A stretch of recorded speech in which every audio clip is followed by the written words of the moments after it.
মিরপুরে ফের আরেকবার ব্যাট হাতে জ্বলে উঠলেন নাজমুল হোসেন শান্ত, মুমিনুল হক। ফের আরেকবার ব্যর্থ যখন দুই টাইগার ওপেনার। টানা পঞ্চম অর্ধ শতকে দেখা পেলেন মুমিনুল হক, নাকি টানা 5টি শতক মিস করলেন এই ব্যাটার? ব্যাট হাতে পূর্ণ করলেন মুমিনুল হক টেস্ট ক্রিকেটে 5,000 রানের মাইল ফলক। শেষ দিনে কই গড়াবে এই টেস্ট ম্যাচ? জিততে পারবে কি টাইগাররা, নাকি ড্র করেই শেষ করতে হবে ঢাকা টেস্ট? কোনো উইকেট না হারিয়েই চতুর্থ দিন ব্যাট করতে নামেন সাদমান এবং জয়।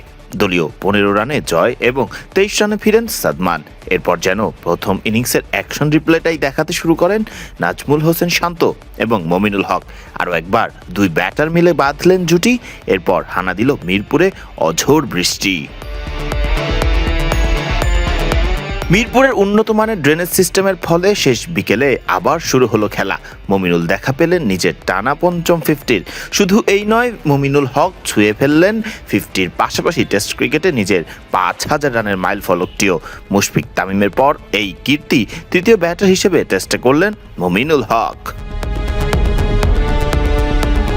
ব্যক্তিগত 56 রানে সাজঘরে ফিরেন মুমিনুল হক। এটি ছিল মুমিনুলের পঞ্চম হাফ সেঞ্চুরি। এই নিয়ে শেষ 5 ইনিংসে মুমিনুল খেলেছেন 91, 87, 82, 63 এবং 56 রানের ব্যক্তিগত ইনিংস। অর্থাৎ শেষ 5 ইনিংসে মুমিনুল ছুঁতে পারতেন 3 অঙ্কের ম্যাজিক ফিগারটি। ফর্মে আছেন টেস্ট অধিনায়ক শান্ত নিজেও। চলতি ম্যাচেই প্রথম ইনিংসে সেঞ্চুরি পাওয়া শান্ত চতুর্থ দিন শেষে করেছেন নিজের হাফ সেঞ্চুরি। কে জানে, হয়তো পঞ্চম দিনে আবারও সেঞ্চুরি হাঁকিয়ে দেখাতে পারেন নাজমুল হোসেন শান্ত।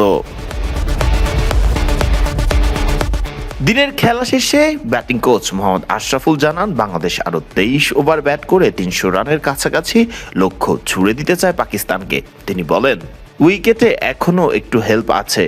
যাদের টেকনিক ভালো তারা সারভাইভ করতে পারছে। যদি 75 ওভার বল করতে পারি, 260 রানের মতো করতে পারি, আমার মনে হয় এই রানে জেতা সম্ভব হবে ইনশাল্লাহ। আপাতত ক্রিজে আছেন মুশফিকুর রহিম এবং টেস্ট অধিনায়ক নাজমুল হোসেন শান্ত। শান্ত অপরাজিত আছেন ব্যক্তিগত 58 রানে এবং মুশফিক আছেন ব্যক্তিগত 16 রানে। 179 রানে লিড নিয়ে স্কোরবোর্ডে 3 উইকেট হারিয়ে 152 রানে চতুর্থ দিন শেষ করেছে টাইগাররা। শেষ দিনে কতটুকু টার্গেট পাকিস্তানকে ছুড়ে দিয়ে ম্যাচের মোড় কোন দিকে যায়, সেটি এবার দেখার পালা। ফারদিন রহমান সকাল, বিডি ক্রিক টাইম।